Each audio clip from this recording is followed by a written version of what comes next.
You know what it is to test God's word with disobedience and come out on the other side of it. I know what it is, Tim, to test God's word with disobedience only to learn he was serious about what he said. And that every time we go against his word, his wisdom, and his ways, we are the ones that come out broken, bloodied, bruised, crying. A lot of us are shedding tears, and we just will not transform. We will not transform. We will not change. And I know what it is to test God's word with disobedience and realize God is actually serious about what he said. And so first, I'm a proponent for holiness, Tim, because I know the pain of disobedience. I know I'm not the only one in this room that knows the pain of disobedience, who's carrying scars on your back and seasons of regret when you said, man, had I only listened to God in this area right here, I could have circumvented that pain. I would have not lost time. I could have still had that relationship, could have still had that job, would have not lost that business.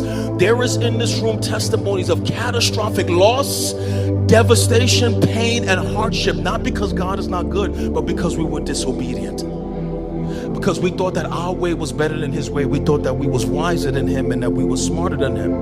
And I've learned that when God gives us commandments, he's not giving us commandments because he's trying to rob you of something. He's giving us commandments because he's trying to lead you into the best life possible. See, this is how Eve got deceived. Pay attention to the text. Like the Lord gives them a garden. He says, you can have everything in this garden that you desire.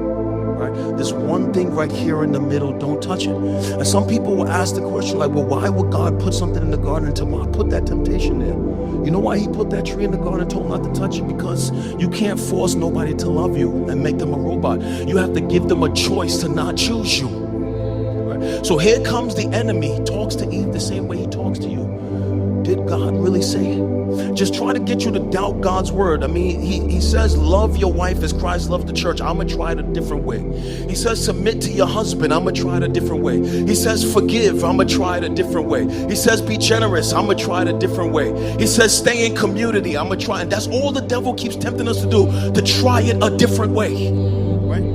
And instead of Eve being focused on everything that God gave her for human flourishing, she focused on the one thing that was a restriction, to think that God is limited. God is cruel. God is not kind. And that's the same thing that happens to us.